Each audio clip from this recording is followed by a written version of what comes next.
Bonjour tout le monde et bienvenue au webinaire de l'air et géotechnologie. Et je vais passer la parole directe à Mohamed pour faire une introduction.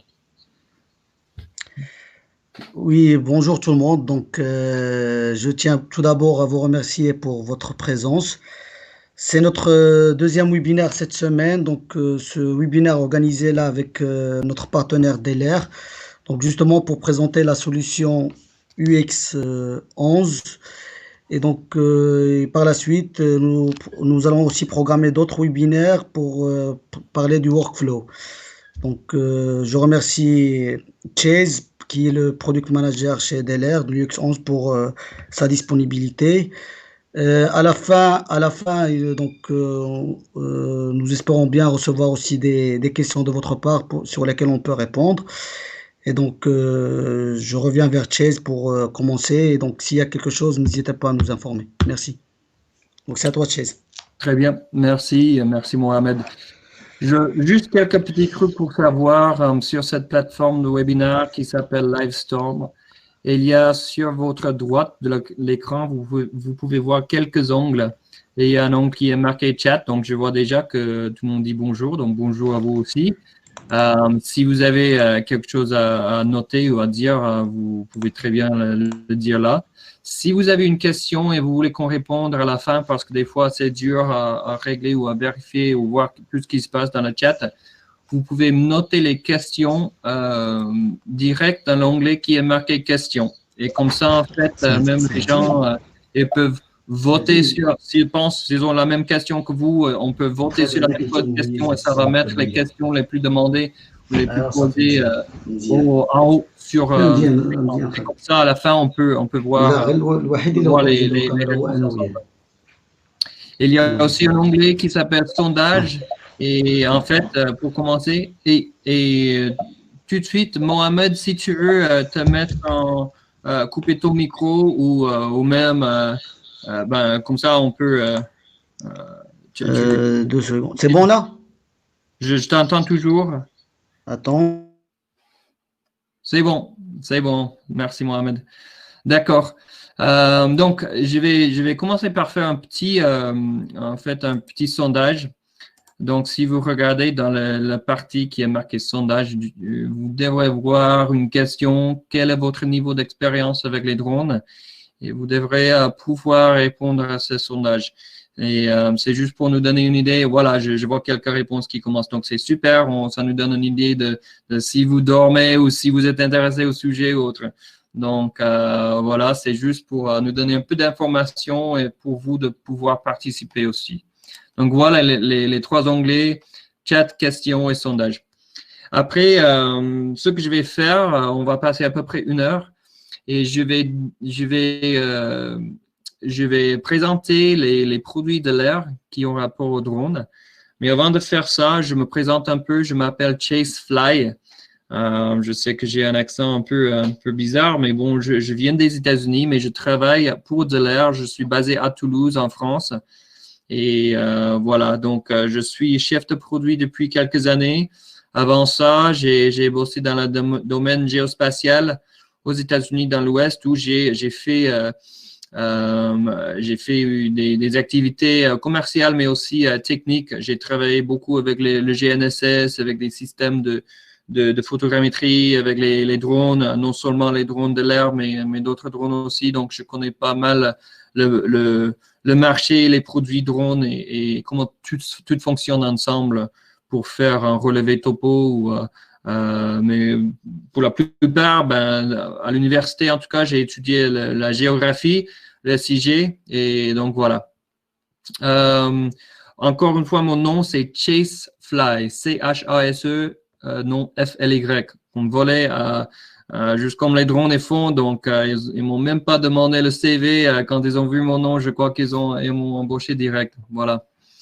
D'accord. Donc ça suffit pour moi. Maintenant, je vais passer au sujet de la journée, qui est l'UX11, le drone UX11, qui est un drone aile fixe.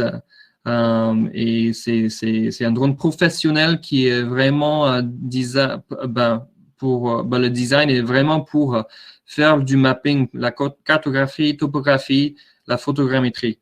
Et donc, les slides que vous allez voir, ils sont en anglais, donc excusez-moi pour ça, mais on va présenter en français.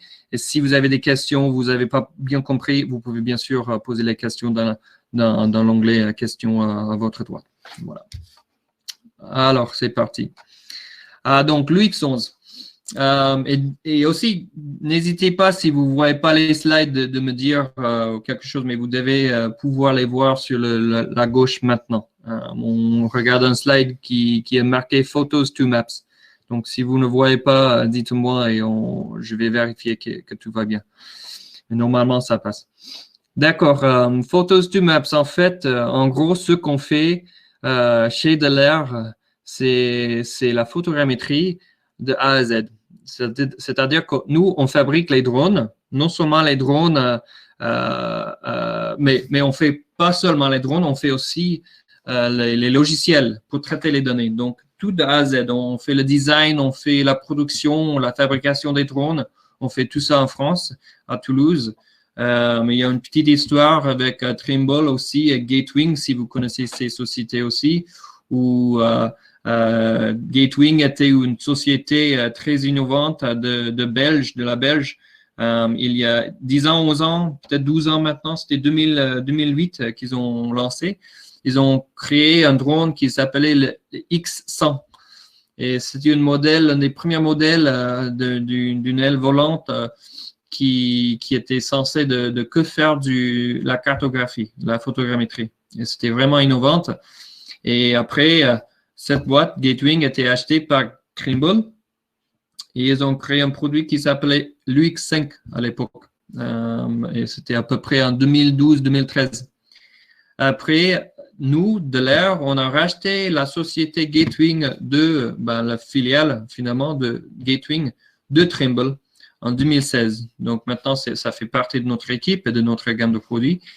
Et donc, il y a toute une historique et c'est comme ça qu'on est tombé sur on est devenu l'une des sociétés les plus expérimentées dans les drones pour la cartographie, pour l'industrie géospatiale.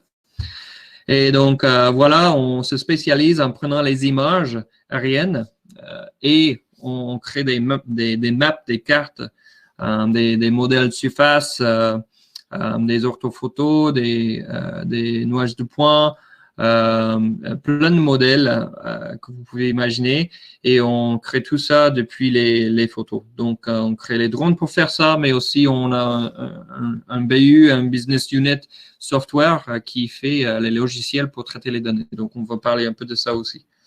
Voilà, donc c'est assez intéressant et unique avec toutes les sociétés qui fabriquent, qui font les drones. Nous, on est assez unique dans le sens qu'on fait tous les deux le software et le hardware. Voilà.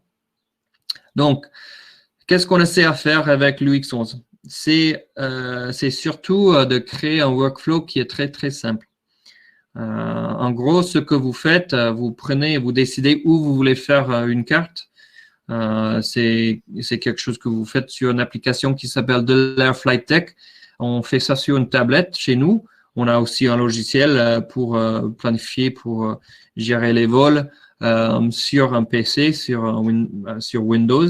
Mais normalement, on le fait sur une tablette parce que c'est plus simple pour les gens à utiliser. Et aussi, c'est aussi puissant. On peut faire tout ce qu'on peut faire sur les logiciels normalement d'un PC. Mais c'est très, très simple et intuitive, c'est-à-dire facile à comprendre et à apprendre. Et donc, on décide où tu veux faire une carte juste en dessinant sur l'écran. OK, je vais faire mon mapping ici. Et puis, je vais rentrer certains paramètres du vol, l'altitude, le recouvrement latéral, longitudinal, etc. Et puis, on fait un checklist avant le vol qui vérifie que tout fonctionne et c'est tout automatisé. Donc, il ne faut pas trop réfléchir ou savoir il ne faut pas être un pilote expert pour pouvoir opérer l'UX11. Et c'est ça qui est chouette. Après, on passe aux prochaine étape qui est de voler le drone. Donc, on le lance par la main. C'est très facile. et puis ça s'envole, ça prend des images du ciel. Donc, on a plein d'images aériennes et des photos. Et après, dès que c'est fini le vol, ça va s'atterrir tout seul, automatiquement. Et puis, on va prendre les images, on va les rentrer dans un logiciel de traitement de données photogrammétriques, par exemple, notre plateforme de l'Air Aerial Intelligence ou de l'Air.ai. Et c'est là où on va traiter les données. On va parler un peu plus de ça plus tard. Pourquoi est-ce qu'on le fait? Ça sert à quoi finalement le drone, tout ce système-là? C'est de pouvoir visualiser tous les détails d'un terrain. Donc, soit vous voulez faire des mesures sur le terrain, des volumes, des zones de couvrement, des distances. Vous pouvez faire tout ça dans notre plateforme de l'ARI et depuis les données qui étaient prises dans l'air, depuis l'air avec l'UX11.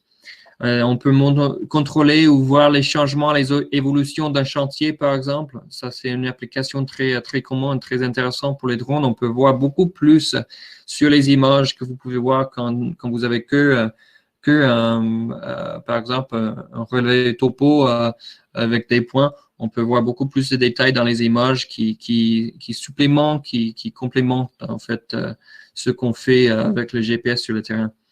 On peut digitaliser ou faire des annotations, des features. On peut extraire des features qui est très intéressant. On peut collaborer sur ça. On peut faire des inspections des infrastructures, ce qui est très intéressant aussi. Mais surtout, et en gros, on fait la topographie, surtout dans le domaine des géospatiales ou des géomètres experts, des topographes.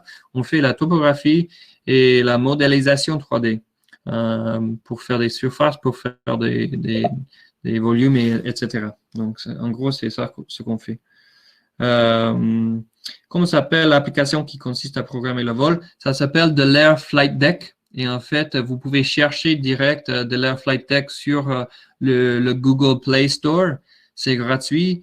Vous pouvez le voir. Ça va pas servir à grand-chose si vous n'avez pas un UX11, mais vous pouvez quand même voir un peu comment ça fonctionne, le workflow. Voilà. Et puis, l'application que nous avons depuis pas longtemps pour un PC sur Windows, c'est de l'Air Flight Deck Pro. Mais normalement, la plupart des gens ils préfèrent utiliser la version tablette qui est très, très facile. Voilà. OK, donc vous allez utiliser un drone, un UX11 un peu n'importe quand vous avez besoin de voir quelque chose depuis une perspective aérienne.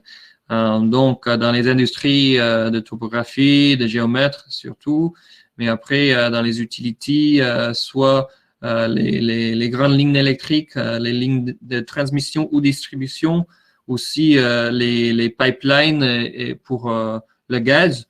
Ça, c'est très intéressant aussi. Et nous avons des workflows particuliers pour les corridors, donc c'est bien. Les mines et irrigas, les mines et carrières, c'est-à-dire, ça c'est très, très commun et connu. Et aussi pour l'agriculture et la forêt. Donc, il y a plein d'industries où c'est utile. Et nous, avec l'UX11, on a des clients partout au monde dans toutes ces industries-là. Et oui, la réponse est oui. Est-ce que le drone s'envole tout seul? Oui, tout à fait. Ça s'envole, c'est autonome, c'est complètement automatique.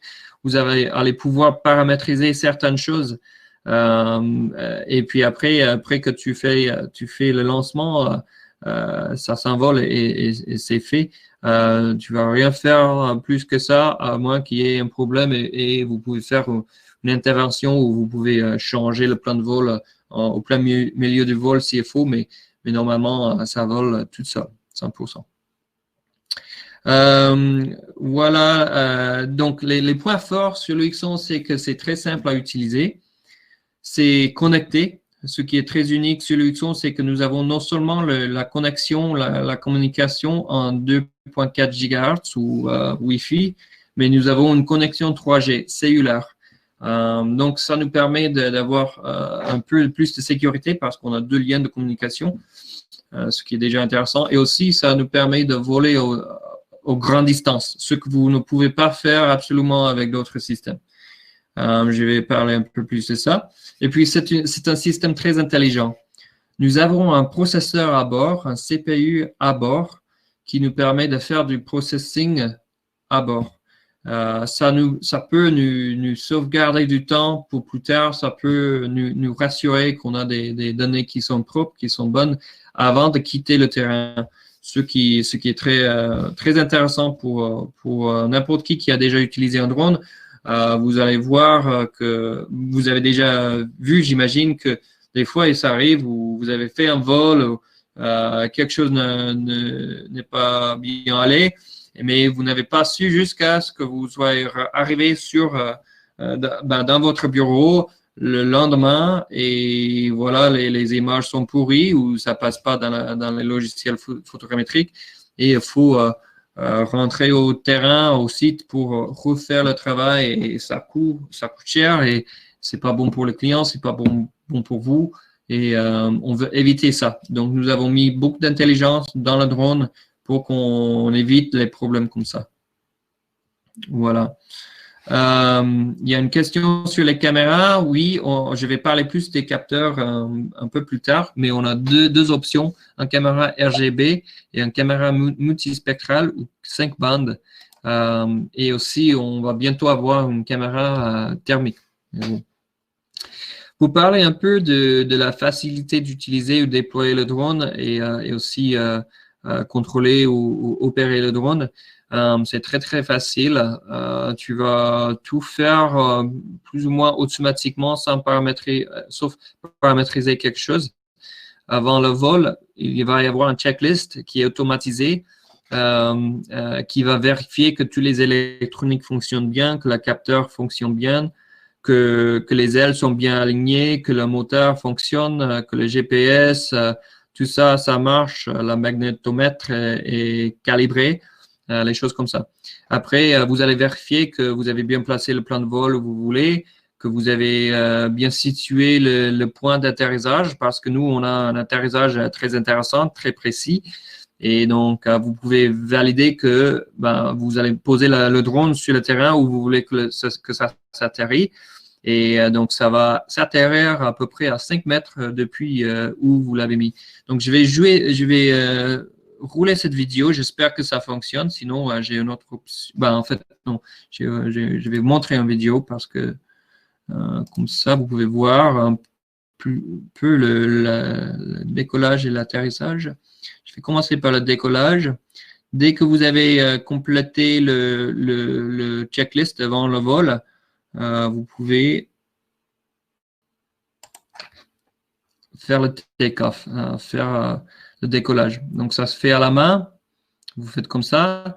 On a fait exprès de ne pas mettre la moteur ou les hélices devant le corps parce que c'est pas bien, c'est sécurisé. On voulait que ce soit loin du corps et à votre côté. Donc, ça marche très bien comme ça.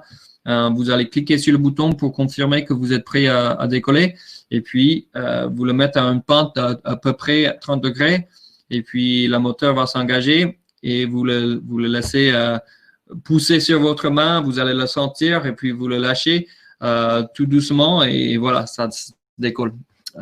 Après, je vais montrer l'atterrissage qui est encore plus intéressant. On l'appelle un BTOL, Bird-like Takeoff and Landing, parce qu'en fait, pardon, je le cherche.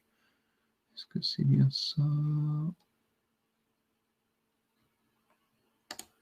Je vais vous montrer cette vidéo-là. En fait, la façon que ça s'atterrit est très intéressante. On va voir dans la vidéo. C'est très précis. Et nous avons fait beaucoup de tests. Et ça fait un stall en fait. Donc il y a un capteur sol. Voilà. Donc au centre, c'est à 2 mètres à peu près du centre. Même après beaucoup de répétitions, on voit que ça s'atterrit très bien, très consistamment.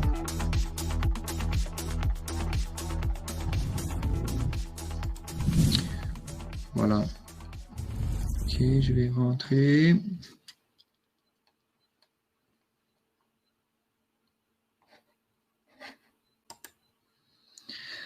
Voilà, donc pour l'atterrissage,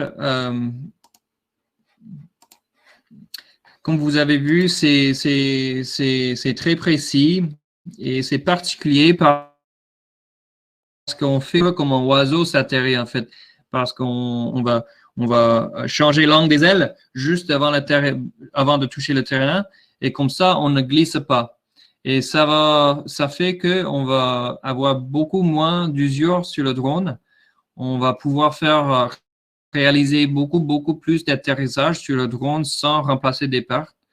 Mais on a quand même des spare parts. Il y a ce qu'on appelle un belly plate, c'est une petite partie de la mousse en dessous qui couvre la batterie et la caméra. Ça, c'est remplaçable et on en donne 2 dans le paquet de toute façon. Mais normalement, vous allez pouvoir faire des dizaines, sinon des centaines de vols sans changer des parts du drone. Donc, c'est très intéressant et par rapport aux autres drones LFX qui sont sur le marché, c'est vraiment bien fait, je peux vous dire. Et il y a une question sur l'atterrissage, si l'appareil s'abîme. En fait, non, parce que l'appareil est, comment est-ce qu'on dit, c'est reseated, c'est dedans, donc c'est pas exposé au terrain.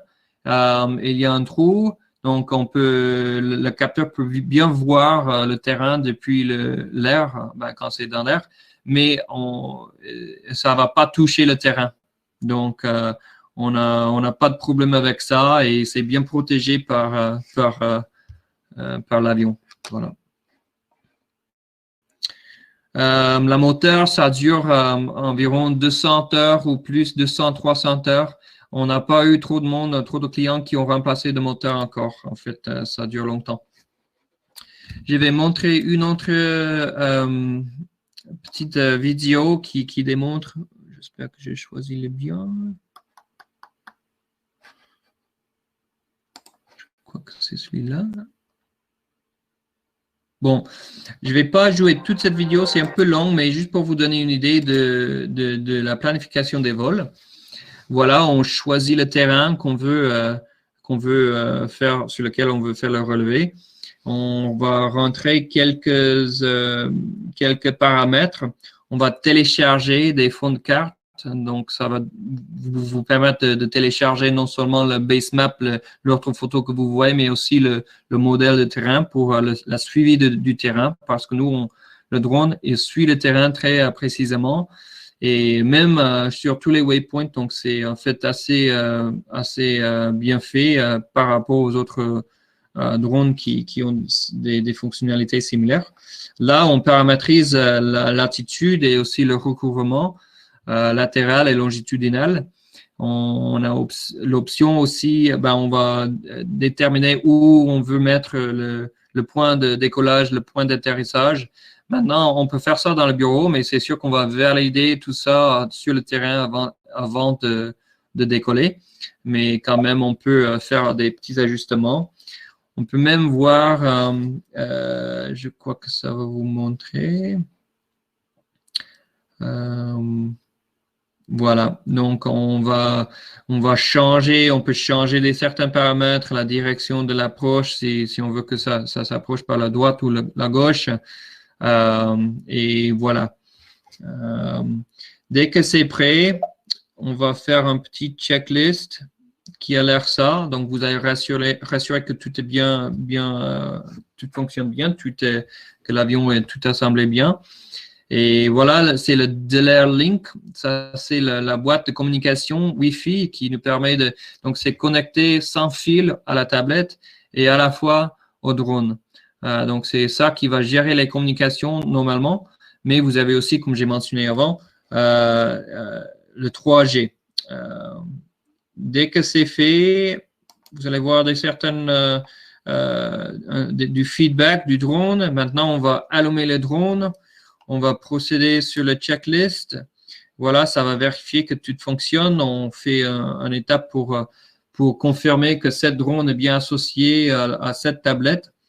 Et après, ça fait tous les checks qu'il faut pour le payload, pour les capteurs. Si jamais il y a un problème, il faut calibrer quelque chose, ça va vous dire, il faut le calibrer. Et ça se fait automatiquement aussi. Et vous allez bien savoir que c'est prêt, c'est fini quand c'est fini. Et puis vous faites vous allez faire le upload du plan de vol. Et puis maintenant, on fait un dernier test pour valider que le Pitot, ça fonctionne. Et c'est parti. Pardon. OK. Je vais rentrer à l'autre écran.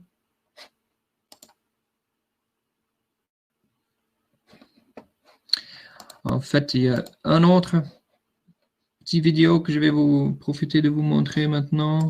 Je crois que c'est le bon. OK. Juste pour, quand on parle un peu de la sécurité aussi de l'atterrissage et le décollage, en fait, on fait aussi, je veux juste vous montrer comment ça fonctionne en urgence. Donc, même le Flight Termination System, c'est-à-dire s'il faut terminer un vol direct parce qu'il y a un problème ou il y a un hélicoptère qui est rentré dans le même terrain ou autre, c'est... oh, ça ne s'affiche pas. Est-ce que vous voyez l'écran? Vous pouvez mettre dans le chat quelqu'un ami qui ne voit pas. Est-ce que tout le monde le voit ou personne ne le voit? Ok, ça marche pour certains gens? D'accord. Donc, on enregistre cette vidéo. Donc, si jamais il faut regarder plus tard, vous pouvez le regarder encore plus tard avec une meilleure connexion peut-être. Donc, si jamais vous avez un gros problème et il faut atterrir le drone tout de suite pour des raisons de sécurité normalement, même ça fait pas craindre, ça fait pas peur par rapport aux autres drones.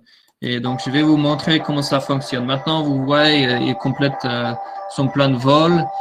Et normalement, ça peut se faire dans quelques minutes si vous êtes expérimenté. Et vous faites son checklist. Il allume le drone. Il fait sa dernière check.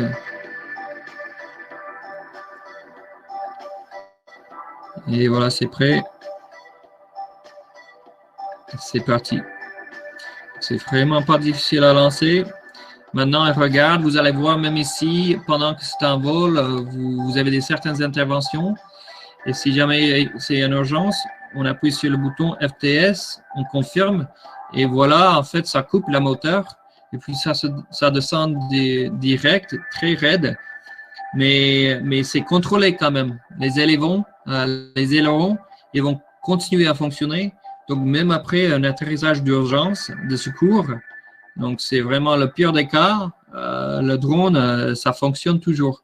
Ce qui est vraiment chouette, c'est pas un crash comme vous allez penser peut-être des fois, ou même si vous avez un multirotor ou un petit drone comme ça, s'il y a un moteur qui est en panne, ben c'est fini, c'est mort. Ça tombe comme une pierre et voilà, ça fonctionne plus.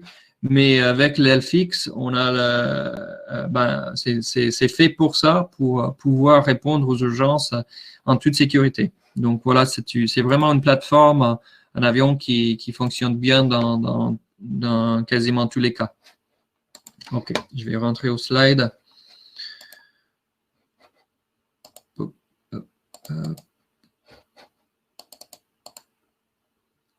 Voilà. OK, on est là. Alors, un peu plus de la sécurité, il y a 2 systèmes autopilotes. Donc, on a des électroniques très robustes pour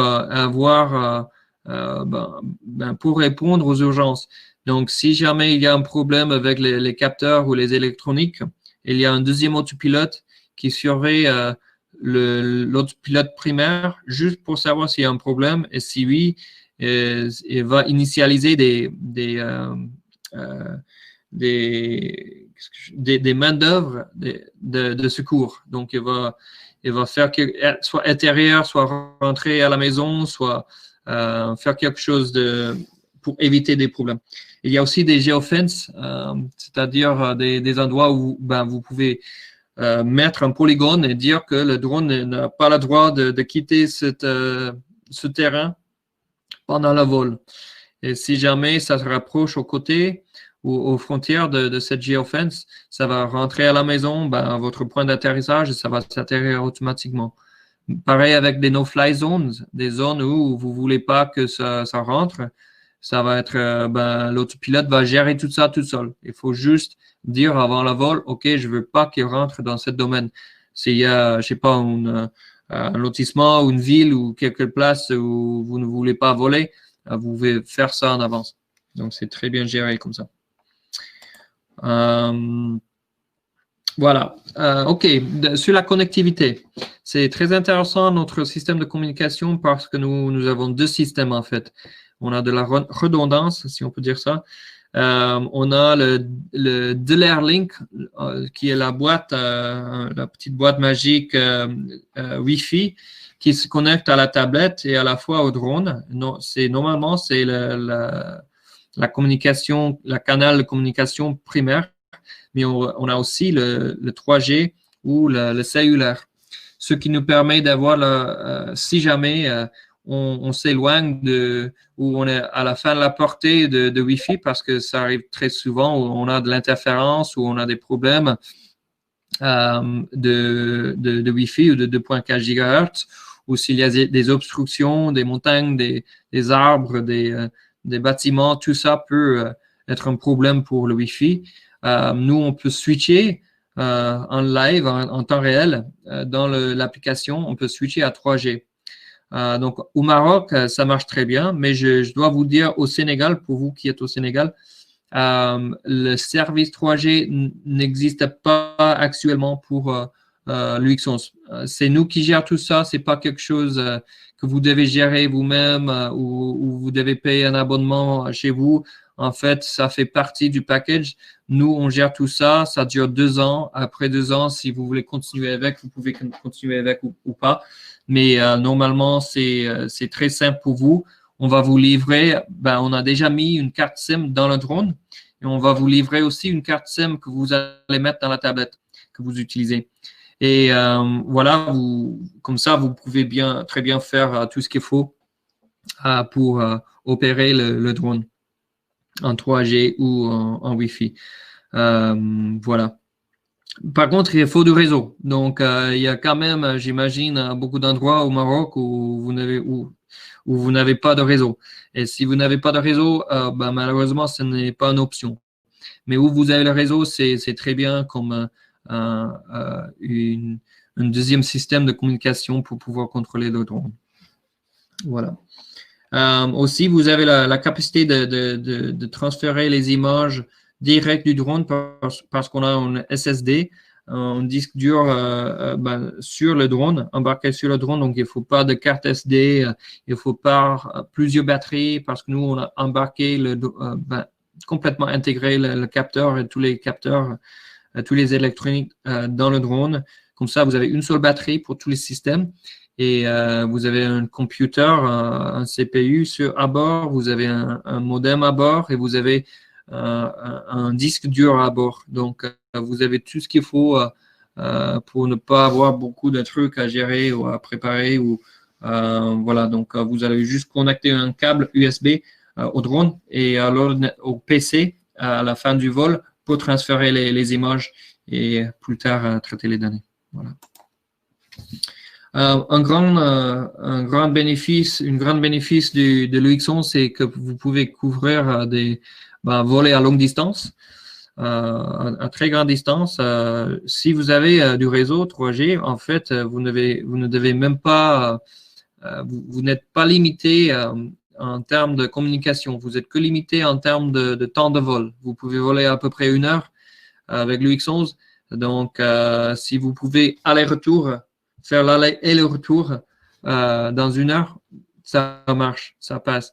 Mais par contre, vous ne voulez pas voler ces 45 minutes chez vous pour ne pas avoir assez de temps pour rentrer. C'est clair, mais il y a quand même un peu de common sense qu'il faut avoir quand vous opérez les drones. Mais voilà, vous pouvez couvrir des grandes surfaces de 100 hectares ou plus. Beaucoup plus des fois de 1 km², 1 km, 130 hectares peut-être. Si vous voulez à 120 mètres d'altitude avec un recouvrement latéral de 60% qui suffit largement. Donc voilà, c'est ce que vous pouvez attendre de ça. Mais si vous voulez plus haut, vous pouvez couvrir des surfaces encore plus grandes. Si vous voulez plus bas, ben, le surface va être plus petit. Ou si vous avez un recouvrement plus important, ça va changer aussi. Mais ça vous donne une idée de la surface que vous pouvez faire dans un seul vol. Donc 100 hectares de relevé dans 1 heure, c'est pas mal. On a parlé du processeur à bord. On a des algorithmes de l'intelligence artificielle qui fonctionnent à bord pour regarder les images quand ils sont prises.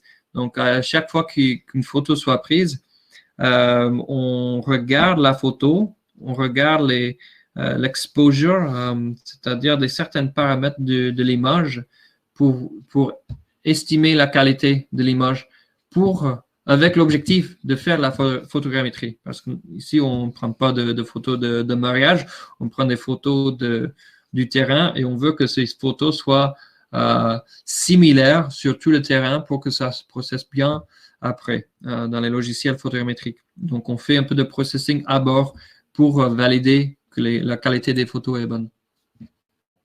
Et vous pouvez aussi voir, on fait ça en temps réel. Vous allez voir les images en temps réel, ce qui est différent que les autres drones LFX qui sont sur le marché. Nous, parce qu'on a complètement intégré la caméra, on peut voir les images quand elles sont prises. On peut même changer les paramètres de la caméra. Ce qui est très intéressant et très utile parce que, par exemple, si vous êtes en vol et il faisait plein de soleil quand vous avez décollé, mais maintenant il y a des nuages qui rentrent dans la scène, vous allez avoir peut-être des ombres dans les images et vous allez avoir certaines images qui sont trop sombres et d'autres images qui sont trop brillantes. Et c'est pas cohérent, ça fait pas une belle orthophoto à la fin, ce qui est le but. Donc nous, on vous donne la capacité de soit utiliser nos smart settings, c'est-à-dire que on calcule après chaque image, on fait, comme j'ai dit tout à l'heure, un peu d'intelligence artificielle pour évaluer l'image. Si la caméra a besoin des ajustements, on va les faire automatiquement. Mais vous avez aussi la capacité de changer les paramètres manuellement. Vous pouvez changer l'ISO et le shutter speed en temps réel. Et ça va passer direct à la caméra et comme ça, vous avez tout pouvoir, toute la capacité qu'il faut pour être très réactif et pour rassurer que vos données sont prêtes à faire la photogrammétrie dès que vous atterrissez. Parce qu'on ne veut pas savoir dans 2 jours, quand on essaie à faire le processing, que mes images sont flues ou mes images sont pas d'une qualité suffisante pour faire le processing en photogrammétrie. Voilà. On vous donne beaucoup. Et ça, c'est très unique, très intéressant chez nous. Enfin, pour compléter le workflow, et ça, on peut parler dans un autre webinaire plus tard, mais on a le plateforme de l'air.ai. Et c'est là où vous allez vraiment transformer vos données dans de l'intelligence business. C'est-à-dire, vous avez des images, vous avez des orthophotos, des surfaces de terrain, tout ça, c'est bien, c'est intéressant. Nous, on peut faire la processing photogrammétrique dans notre plateforme cloud, mais on va plus loin que ça. On peut même faire des analyses. Soit des analyses que vous faites manuellement dans la plateforme, soit des analyses qui se font automatiquement avec nos algos. Et donc, c'est très puissant. On vous donne beaucoup de capacités. Dans la plateforme, on a non seulement l'engin photogrammétrique de Pix4D, mais on supporte aussi l'engin photogrammétrique de Metashape, d'Agisoft, et aussi de Bentley Context Capture. Donc, c'est vraiment une plateforme qui vous donne beaucoup de capacités dans une seule endroit. Et vous pouvez avoir autant d'utilisateurs que vous voulez. Et ça fait partie de notre offre. En fait, avec l'UX11, le produit UX11, vous allez recevoir 10 crédits. C'est un système de crédit. On peut expliquer ça un autre jour. Mais en tout cas, vous allez avoir accès à cette plateforme avec votre drone. Donc, le drone vient avec tout ce qu'il faut. Et c'est vraiment fait par des experts. Chez nous, on est particulier parce que de l'air, on a des ingénieurs, bien sûr, de mécanique, électronique, comme les autres dronistes. Mais chez nous aussi, on a des photogrammétristes, on a des gens qui traitent les données, on a des ingénieurs de soft qui font des data scientists qui font vraiment des algos, des choses très puissantes. Et on a aussi tout ce qu'il faut pour le support. On a du support clientèle basé en France qui sont plus ou moins dans à la même heure que vous. Donc, c'est très facile de nous accéder. Mais vous avez aussi sur place les gens de géotechnologie, les professionnels qui peuvent vous supporter en local. Et donc, vous avez tout ce qu'il faut pour pouvoir avoir l'aide pour vous aider avec quelque chose que vous ne savez pas ou que vous, si vous êtes soit vous êtes en panne, soit vous savez juste pas quel bouton appuyer ensuite. Vous avez quelqu'un que vous pouvez appeler, vous pouvez envoyer un mail, vous pouvez nous envoyer un texto, on va gérer ça rapidement. Donc, on a vraiment du bon support, francophone même, qui vont vous soutenir dans vos démarches. Voilà. Et dans le package, on a tout ce qu'il faut pour réaliser un vol. On a le drone, on a des ailes, on a des hélices supplémentaires même, on a des spare parts qui sont inclus pour vous donner assez de parts à faire une centaine de vols ou plus avant de jamais avoir besoin d'autre chose. On vous donne 2 batteries, le chargeur, vous avez le Delair Link, ce qui est là pour faire la communication, vous avez les cartes SIM et vous avez tout le software qu'il faut. Delair Flight Tech pour faire la planification de vol et pour gérer les vols en temps réel, pour réaliser les vols.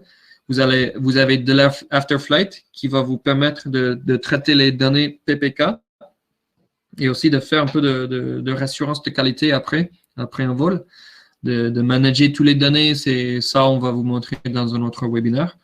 Et on a aussi Delair.ai. Donc, vous pouvez traiter les données en photogrammétrique. Tout ça, c'est compris. La seule chose que vous avez besoin d'avoir, que nous, on ne donne pas avec l'offre, avec le paquet, c'est la tablette. Mais ça, c'est simple. Beaucoup d'entre vous, vous avez déjà une tablette Android que vous pouvez utiliser. Et voilà, c'est parti. Il y a des options aussi. Il y a le PPK qui est en option.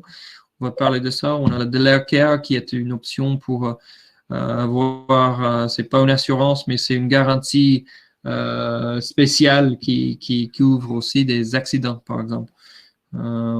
Et on a d'autres accessoires, spare parts, batterie, etc. Voilà, je vais parler un peu plus des spécifications et c'est là où je vois des questions sur le RTK PPK. Je vais parler de ça aussi. Je vais vous partager ce doc, donc vous pouvez avoir accès à ça plus tard pour regarder toutes les spécifications.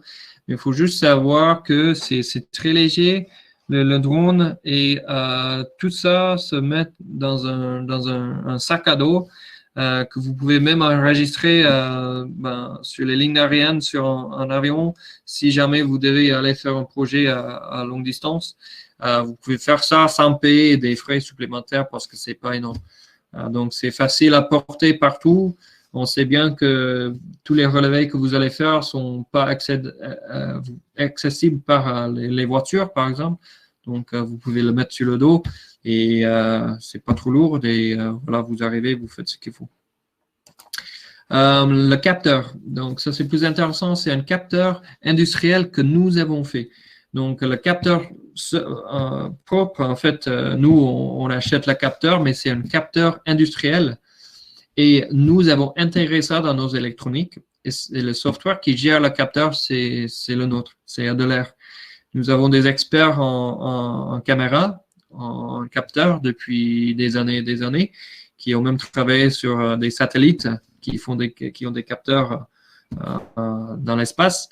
Et nous, on a créé ça pour être vraiment bien adapté pour le mapping, pour la cartographie. On ne voulait pas de distorsion et on voulait un shutter qui est vraiment global, un shutter global, c'est-à-dire qu'il n'y a pas de pièce mécanique comme il y a dans les autres drones qui sont sur le marché, soit de DJI, soit de SenseFly ou autres. Ils ont tous des capteurs mécaniques qui, après du temps, ça va tomber en panne, ça a besoin de la maintenance. Mais nous, on n'a pas ça. C'est un capteur, un shutter global électronique. Et donc, c'est plus vite, c'est plus rapide. On ne va pas rater des images parce que quand on est en vol, c'est un LFX, on ne va jamais s'arrêter. On va toujours avancer, il faut. Et voilà, donc, on peut prendre beaucoup d'images dans peu de temps. Et ça prend des images plus rapidement que les autres capteurs. Donc, ça, c'est intéressant aussi. C'est 21 mégapixels qui suffit largement pour la topographie. En fait, on donne même une option d'exporter des images qui ont une résolution encore moins pour pouvoir processer plus vite, mais quand même avoir une bonne surface, modèle surface. On peut régler, comme on parlait juste tout à l'heure, on peut régler la caméra pendant que c'est dans l'air ou même avant. Et aussi, on a l'option pour une caméra multispectrale, c'est le MicaSense Red Edge MX, qui est une caméra 5 bandes vraiment ciblée à l'agriculture, à la végétation, pour évaluer pour la santé de la végétation ou les problèmes des bêtes, des maladies des plantes, etc. Mais c'est vraiment une bonne capteur intéressante. Pour les points de contrôle au sol, on va parler un peu de la précision dans 2 minutes.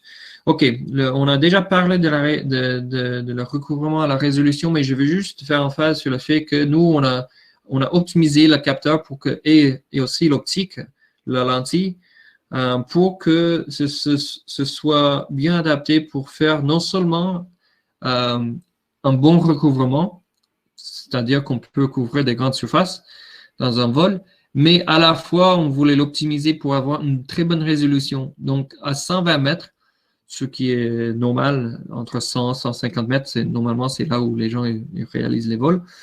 Mais à 120 mètres, nous, on fait une résolution de 1,7 cm. Ça, c'est beaucoup plus, c'est une résolution plus importante que ce que vous allez faire avec un capteur Sony ou un capteur SenseFly, un capteur DJI. Si vous êtes à la même altitude, vous allez avoir une résolution d'à peu près 3 cm. Donc, nous, on fait une résolution plus importante, plus précise, plus petite, sans perdre trop de recouvrement. Donc là, on a optimisé pour faire à la fois le recouvrement et la résolution. Ça, c'est quelque chose de très intéressant. Les conditions opérationnelles et environnementales. Donc, nous, on peut voler dans le vent qui est assez fort, de 45 km/h. Je recommande, si vous pouvez, c'est toujours le mieux de voler dans les conditions optimales, mais on sait bien que ça n'arrive pas toujours. Mais bon, ça peut quand même voler dans le vent. On a fait en blanc aussi pour que ce soit mieux adapté à la chaleur. Parce que les avions, surtout les avions qui sont faits de la mousse comme le nôtre, qui sont noirs, par expérience, parce que nos dernières générations étaient comme ça. On avait des avions qui étaient noirs. On avait 2 problèmes avec ça. Et avec la chaleur. La chaleur qui fait trop chauffer le drone. Et il fait chaud au Maroc, il fait chaud au Sénégal. Donc, il y a des jours où il faut voler quand même. Mais nous, on est mieux adapté à ça parce que la mousse blanche, ça ne se déforme pas dans la chaleur. Et aussi, les électroniques ne vont pas trop réchauffer. Donc, on n'est pas surchauffé quand on fait les vols. Ça, c'est bien. Après, c'est aussi bien pour les oiseaux. C'est un peu rigolo, mais ça arrive. Et ça m'est arrivé aussi avec un UX5 qui était noir. Un autre drone LFX qui était noir. Aux États-Unis, dans l'Ouest, on a des montagnes. Je faisais un projet sur une mine dans les montagnes. Et j'avais un aigle qui m'a attaqué le drone. Et ça a craché sur le drone. Finalement, le drone a survécu. C'était vraiment cool. C'était bien à la fin. Mais j'ai transpiré quand même. Et on ne veut pas que ça arrive. Donc, mais les drones blanches sont moins susceptibles à être attaqués par les aigles parce que les aigles, les faucons, les oiseaux, normalement, ils n'ont pas des prédateurs. Il n'y a pas d'oiseau prédateur qui est blanc. Donc, c'est moins menaçant pour les oiseaux, ce qui est intéressant. Et j'ai vu que ça marche en Australie, un peu en Afrique, aux États-Unis, on a des problèmes avec ça. Et les clients nous disent que le blanc, c'est beaucoup mieux pour ça. C'est bien adapté. Aussi, on peut voler aux hautes altitudes. On sait que vous avez les montagnes d'Atlas au Maroc et voilà, c'est assez haut. Pas de problème, pas de souci du tout. On a fait des tests dans les Andes à plus que 5000 mètres d'altitude sans problème. Ça passe. OK, PPK. Voilà, on tombe sur ça. Ça, c'est le sujet le plus important. Et après, je vais plus ou moins terminer la discussion pour la journée. Mais le PPK, nous, on fait le PPK et non le RTK. Et c'est pour des bonnes raisons. En fait, le PPK, c'est mieux adapté au drone. Quand vous faites le RTK pour corriger les positions des images, c'est en gros, c'est ça le but, c'est de corriger, d'avoir des coordonnées de chaque image, du centre de chaque image, de chaque photo, qui est très précis. Nous, on utilise un capteur GNSS qui est d'une qualité attendue par les géomètres. Et voilà, c'est L1, L2, GPS, GLONASS, tout ça. Mais nous, on fait le traitement les corrections des positions en PPK après le vol parce en fait, on n'a pas besoin des corrections en RTK parce qu'on ne fait pas la photogrammétrie en live. On ne fait pas la photogrammétrie en temps réel. Et c'est là où vous allez appliquer les corrections que vous avez.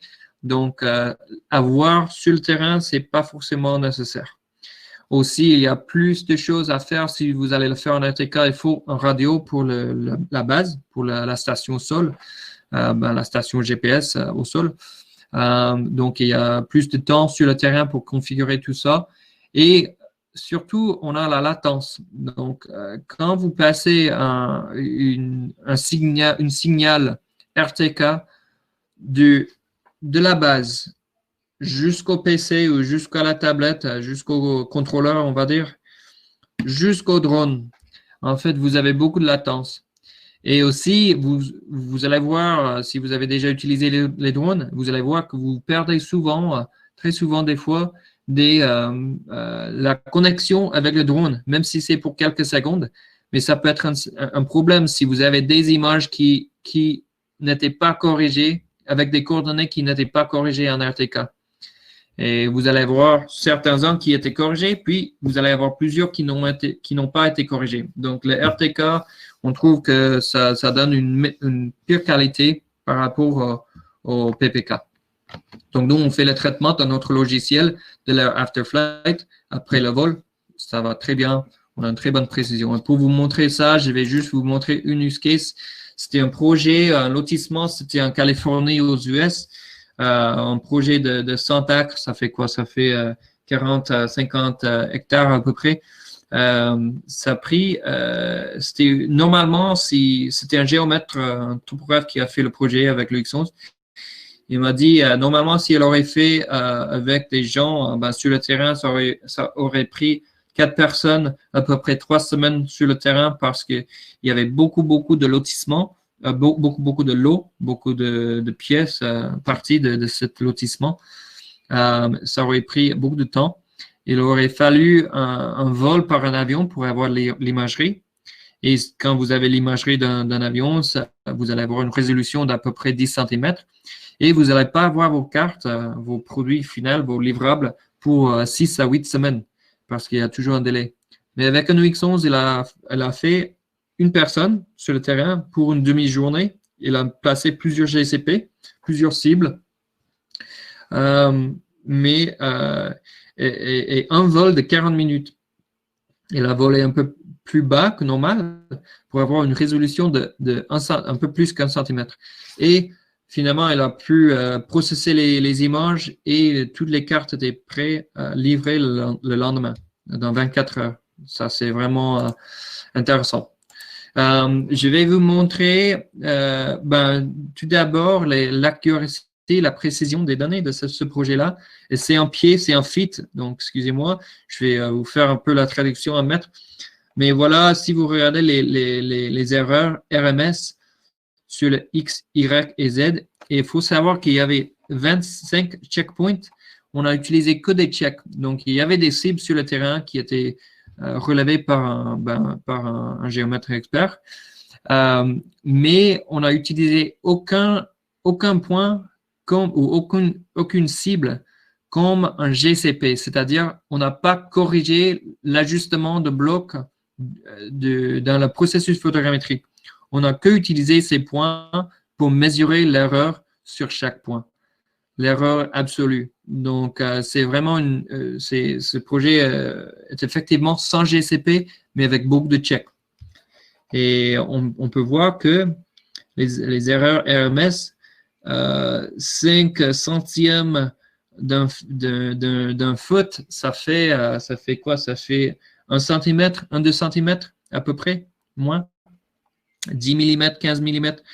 En Y, c'était à peu près pareil, c'était à peu près 15 mm. Et en Z, ce qui est très impressionnant, c'était à 1 cm, à peu près 10 mm en Z. Je ne vais pas vous dire que ça va arriver à chaque fois, c'est pas toujours le cas, mais c'est bien possible et on l'a prouvé. Donc, je sais bien que si vous faites bien le contrôle sur le terrain, si vous faites bien le processus photogrammétrique et vous faites un bon vol propre, vous allez pouvoir avoir des résultats impressionnants. Et c'est ça qu'on a vu plusieurs fois. On voit aussi dans la variance, ici, ça veut dire la variance quand vous faites la variance dans le processus photogrammétrique, c'est-à-dire combien est-ce que le logiciel a dû déplacer ou bouger chaque pixel dans les images. Si on voit beaucoup une partie importante qui est dans l'ordre de 3, plus ou moins 3, c'est pas propre, ou plus que 3, c'est vraiment pas bien. Mais là, on voit que 99%, presque 100% n'ont pas bougé, ne sont pas déplacés plus que 1 pixel. Ça veut dire qu'avec une résolution de un peu plus de 1 cm, ça veut dire que ça n'a pas bougé plus que 1-2 cm maximum. C'est vraiment bien.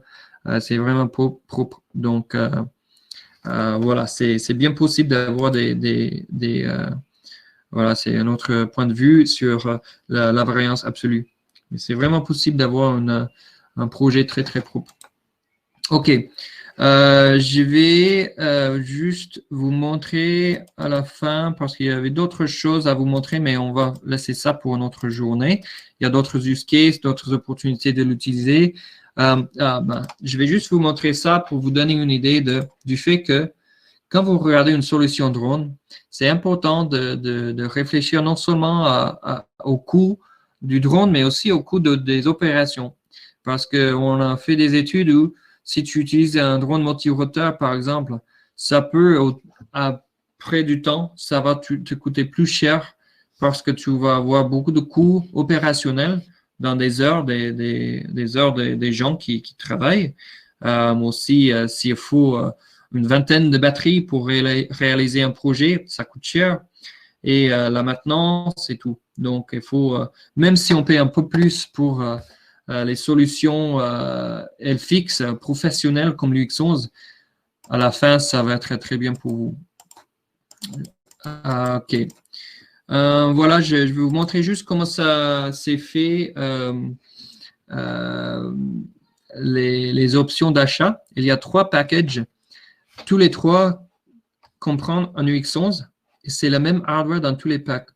Sauf dans l'UX11, dans le package expert, on a rajouté une 3e batterie et aussi un autre spare parts kit.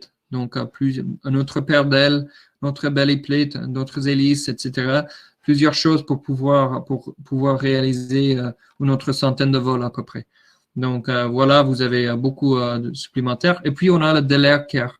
Delare Care, c'est la garantie super spéciale, on peut dire, qui couvre non seulement ça éteint la garantie normale, standard, de 1 an à 2 ans. Et puis, ça couvre aussi les accidents. Donc, si tu l'as laissé tomber, si tu l'as laissé sur le camion et puis tu es parti et c'est tombé sur la route et c'est cassé, bon, on va soit remplacer le drone, soit réparer le drone pour vous, gratos, offerte la première fois et la deuxième fois, vous n'allez pas payer tous les coûts du remplacement ou de la réparation. Donc, c'est un petit service supplémentaire. Et tous les packs aussi, vous allez avoir 10 crédits pour la plateforme de l'Air AI. Et je vais vous dire aussi, actuellement, on offre une promotion trade-in. Donc, d'ici fin mai, vous pouvez économiser beaucoup sur un drone UX11 si vous l'achetez avant la fin mai.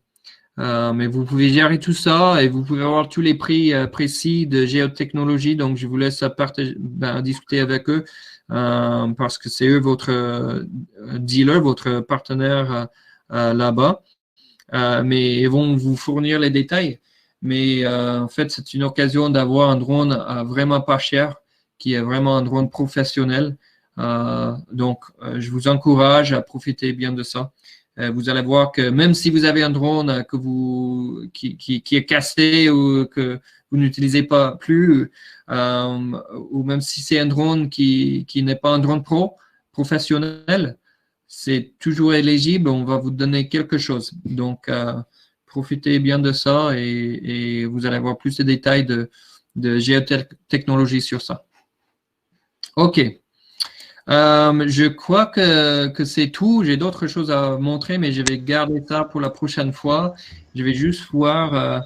Mohamed, je ne sais pas si on a du temps pour quelques questions. Oui, Chase, j'aimerais bien que tu reprends les questions. D'accord? Donc, voilà, donc quelques-uns. Donc, Très bien. OK, je regarde l'onglet des questions et je vais juste voir qu'est-ce qu'on peut faire là. Quels sont les rendus output après traitement? Photo 3D, orthophoto, MNS, MNT. Oui, tout ça et encore plus. Donc, les photos, les rendus output du traitement des données photogrammétriques de base sont un modèle numérique de la surface, un modèle numérique du terrain. Ça peut se faire, sauf on travaille avec un nuage de points. Donc, il y a des différents logiciels, y compris le nôtre, où on peut faire ça. Mais c'est une modélisation, c'est pas forcément parfait. Normalement, pour avoir le vrai MNT, il faut un peu de travail, de main-d'œuvre manuelle dans des logiciels, soit comme Trimble Business Center ou AutoCAD ou autre. Il y a des options. Mais on fait très bien le MNS, le orthophoto, le modèle 3D en format obligé et aussi on fait un format LAS, un nuage de points. Après, on peut faire des annotations en vecteur, en shape, en DXF, tout ça. En cas de problème au niveau de la transmission ou une interférence survenue lors d'une opération, quelles sont les chances pour que le drone ne fasse un crash ou ne se perde pas dans la nature? D'accord, donc il y a plusieurs protocoles, plusieurs alarmes que vous pouvez recevoir. Donc, si vous perdez, par exemple, le lien de communication, et ça arrive, si vous perdez la communication, vous pouvez paramétriser dans quel délai vous voulez que le drone réagisse.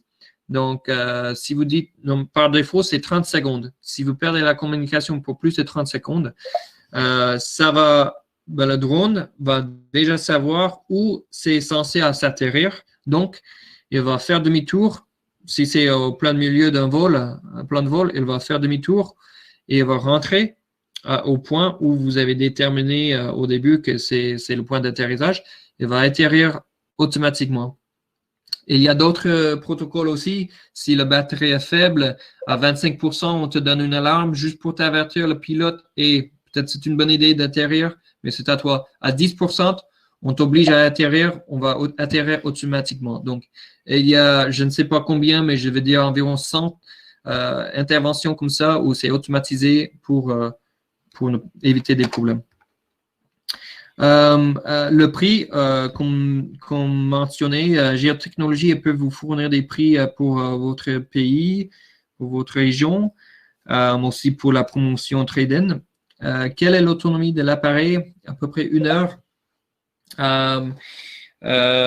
Ça dépend, ça peut dépendre si le météo, s'il fait très froid ou il fait très chaud, vous allez voir un peu moins de temps que ça. Normalement, je vais pas planifier un vol pour plus que 50 minutes ou 45 minutes. Là, je sais bien que je vais quand même avoir une marge de sécurité parce qu'on sait jamais qu'est-ce qui va arriver s'il y aura un avion qui rentre ou un hélicoptère ou un oiseau ou des rafales ou on ne sait pas quoi. Donc, normalement, pour être conservatif, moi, je planifie des vols pour environ 45 à 50 minutes maximum. Ça me donne une marge. Mais il y a aussi une marge automatique. Donc, même si vous planifiez un vol, et en fait, vous pouvez planifier un vol qui va prendre 20 vols pour compléter toute la zone. Et ça va être automatisé. Je peux lancer le drone, ça va faire autant que possible. Dès que la batterie est faible, ça va rentrer, ça va atterrir. Vous allez changer la batterie, vous allez relancer, ça va continuer ou c'était fini après la dernière vol. Donc voilà, il y a une autonomie à peu près 1 heure, mais avec une marge et avec beaucoup d'options, de features dans le software, dans le workflow pour convenir à toutes les situations possibles. Dans le secteur des mini-carrières, est-ce que la plateforme permet de calculer directement la couverture volume? Oui. Oui, la plateforme a beaucoup de fonctionnalités et je crois qu'on va faire un autre webinaire à un moment donné sur la plateforme, surtout sur les features pour les mini-carrières. Donc, oui, tout ça se fait dans la plateforme. Je voudrais connaître les précisions en mode RTK. Donc, et aussi, est-ce qu'il fait des vidéos aériennes? On ne fait pas de vidéos, on fait que les photos. On a la capacité de faire des vidéos, mais vu qu'on n'a pas de gimbal, c'est pas stabilisé la caméra, c'est vraiment orienté en nadir, c'est-à-dire direct au sol. Pour faire la photogrammétrie, c'est vraiment le design du drone, l'objectif du drone. Donc, on ne fait pas la vidéo pour le moment. Mais les précisions, on a discuté ça. Je ne vais pas te dire que vous allez avoir une précision d'1 centimètre tout le temps, mais c'est bien possible. Et normalement, j'attends d'avoir moins de 5 cm au moins, jusqu'à 10 cm si je vais plus haut avec une résolution moins importante ou autre chose. Mais 5 à 10 cm, c'est très réaliste. Mieux que 5 cm, c'est bien possible si vous avez le PPK et ou si vous faites des GCP. Donc, même si vous n'avez pas de PPK, vous pouvez placer toujours les cibles, les GCP, pour avoir une bonne précision. Mais la précision aussi, je peux dire, la précision du GPS, de la capteur GNSS, c'est différent que la précision des données finales. Parce que la précision GNSS, ça peut être à 1 cm tout le temps, mais ça ne sert à rien. Mais on va quand même ajuster toutes les images quand on fait l'ajustement photogrammétrique. Et donc, c'est ça qui compte vraiment, c'est les résultats finaux dont je parle. Quelle est la précision altimétrique? Aussi, on a discuté ça. On a vu jusqu'à... si jamais vous avez moins de 3 cm, ben, je suis super content. C'est super bien. Moins de 10 cm, très possible. 5 cm, possible. 3 cm, possible aussi. Mais aussi, il faut prendre en compte la végétation, ce qui est sur la surface, parce qu'on peut que mesurer ce qu'on peut voir avec les caméras. Donc, si on voit une forêt, beaucoup de végétation, de l'herbe, des buissons, tout ça, ça va dégrader un peu la précision des points sur le terrain même.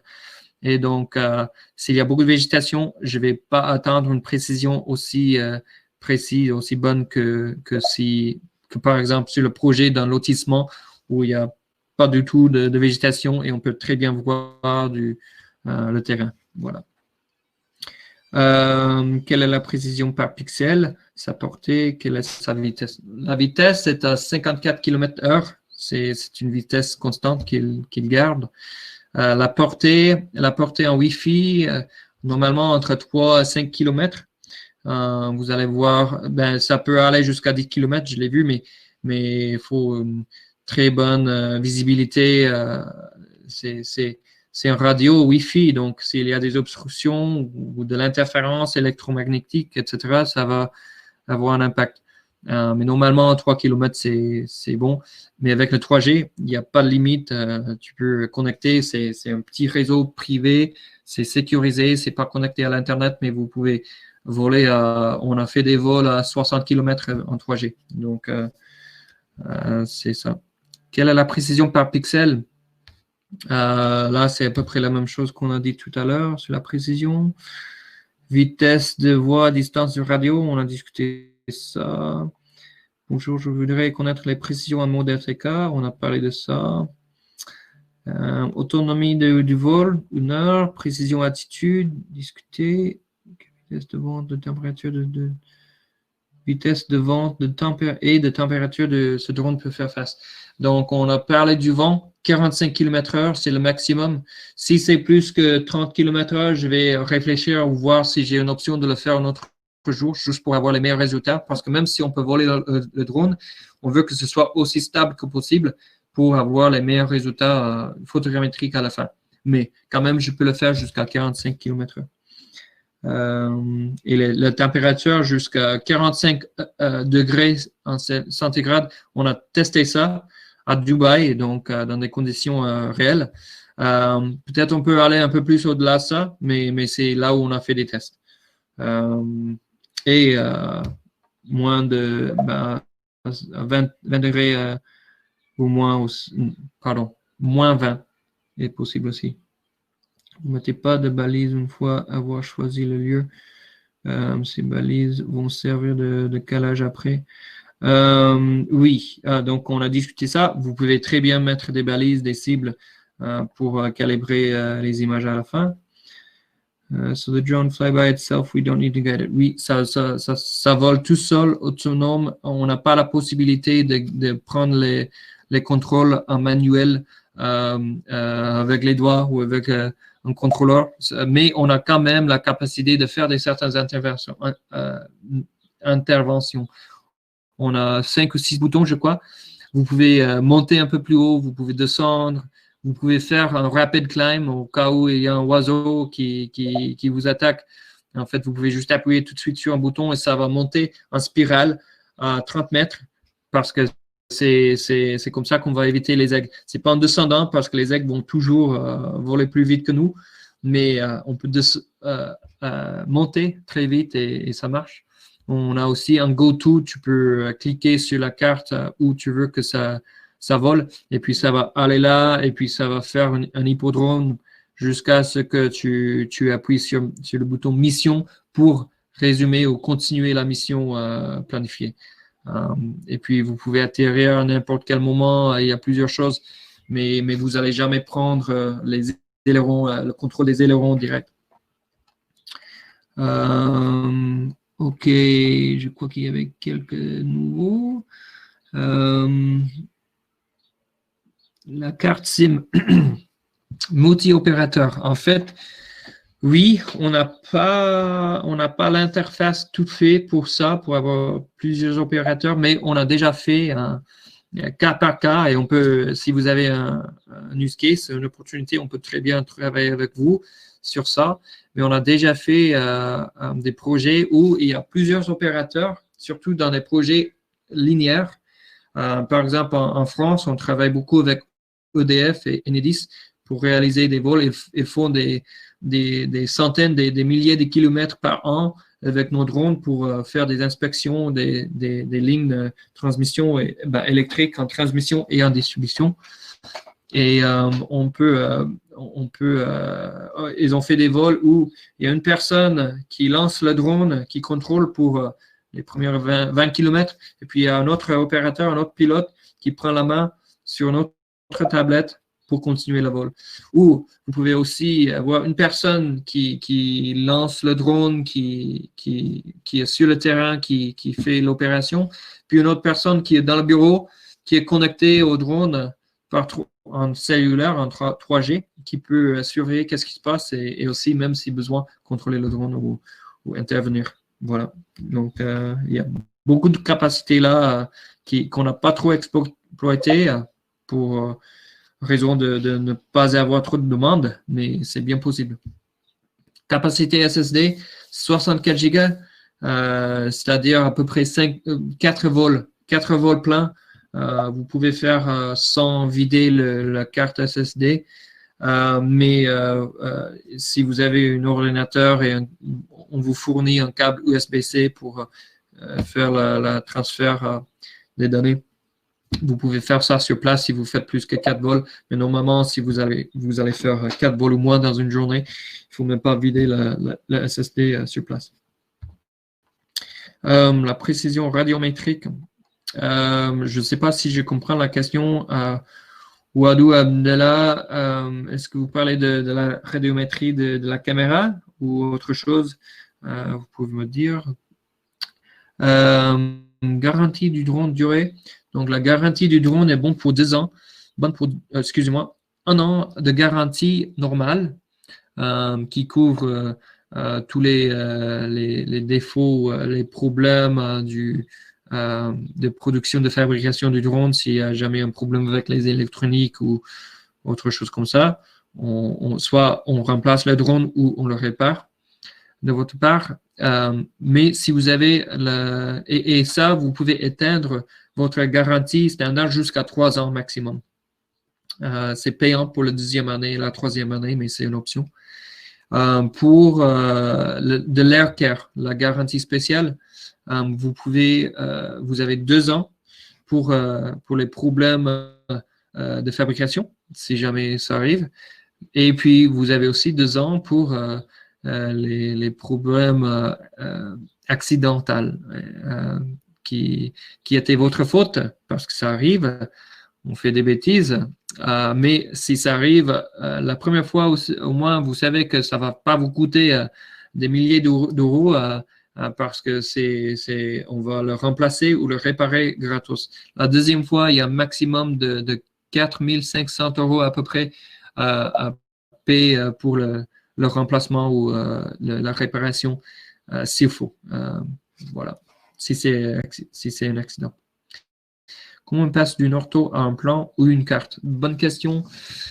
Ça, c'est pas automatisé. J'ai vu des logiciels et même nous, on a tenté un peu à pouvoir passer d'une ortho à un plan, une carte en vecteur ou un DXIF par exemple, une carte CAD.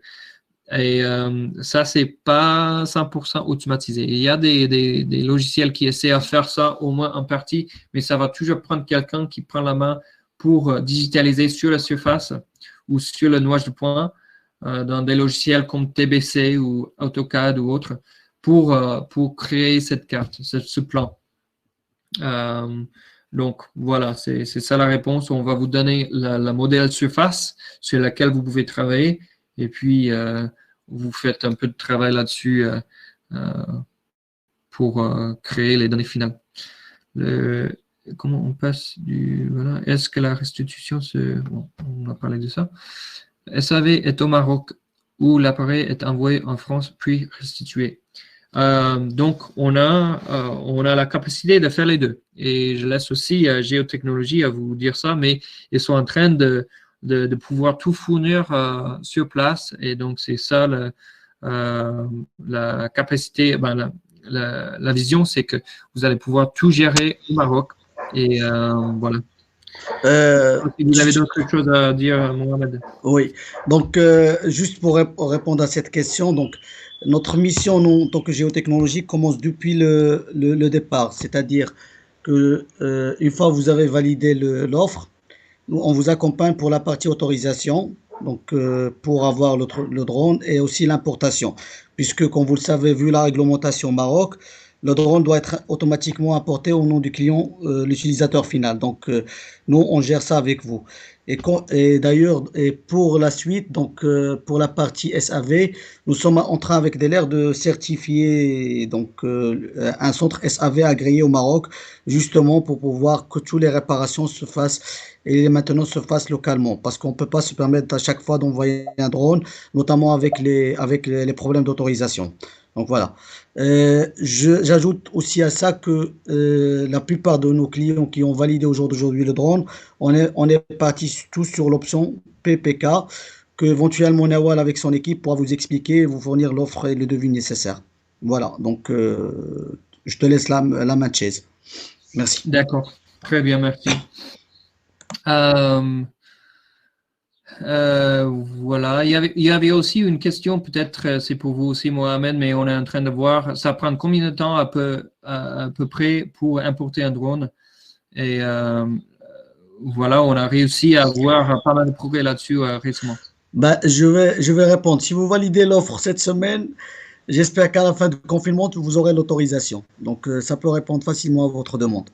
Voilà. Très bien. Donc, le premier drone a mis du temps pour être validé. Là, aujourd'hui, on maîtrise le process. Donc, l'ANRT connaît bien le produit. Donc, là-dessus, il y a aucun souci. Notre équipe est rodée pour faire les autorisations et les demandes qu'il faut. Voilà, très bien. Bon, je regarde vite fait s'il y a d'autres questions qui n'ont pas été répondues. Je crois qu'on a répondu à tout ce qu'il y a pour le moment. Si vous jamais vous avez d'autres questions et vous voulez les poser plus tard, n'hésitez pas à les passer par Géotechnologie ou moi-même en direct. Vous avez mon mail là, mais on peut très bien collaborer ensemble. Mais vous avez des très bons représentants. On est très content de travailler avec Géotechnologie au Maroc et au Sénégal. Donc, eux, ils peuvent vous aider et nous, on va être là si jamais besoin. Alors, Chase, moi, ce que je veux ajouter à ça, donc, Oui. ce qu'il faut savoir, c'est que les offres de Delair, donc Delair nous offre aussi 10 crédits gratuits pour accéder à la plateforme.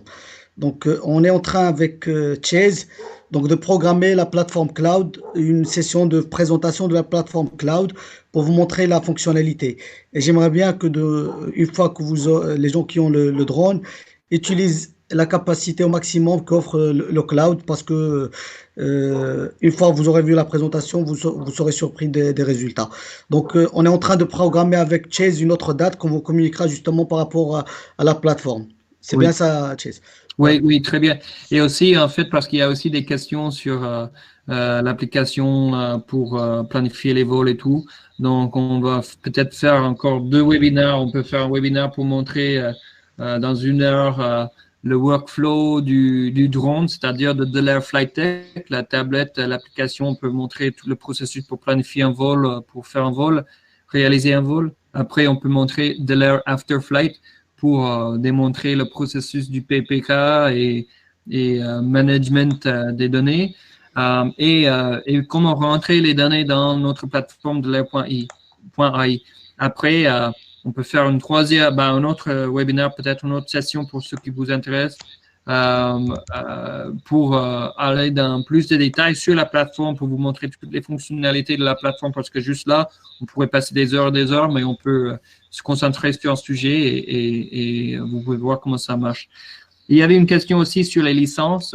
Je veux juste confirmer que la licence de l'Air Flight Tech pour l'application pour le drone et aussi pour de l'Air After Flight c'est inclus, c'est compris avec le drone. Donc, si vous avez le drone pour 1 an, 2 ans, 3 ans, 5 ans, la licence, vous allez avoir accès à tous les mises à jour de ces logiciels-là.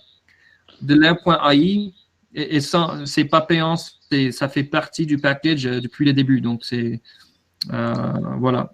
Mais pour le logiciel de l'air.ai, la plateforme cloud qu'on a, ça c'est bien payant. Il y a des options, il y a une offre pour faire de la photogrammétrie illimitée. C'est un forfait qu'on paie, un abonnement en fait de 6 mois, on paie par mois, où on a un système de crédit. Là, on peut parler en plus de détails plus tard, mais c'est comme ça que ça marche. Alors moi, je vais juste rajouter une chose. Donc, il y a la première option qui est la plateforme Delair AI.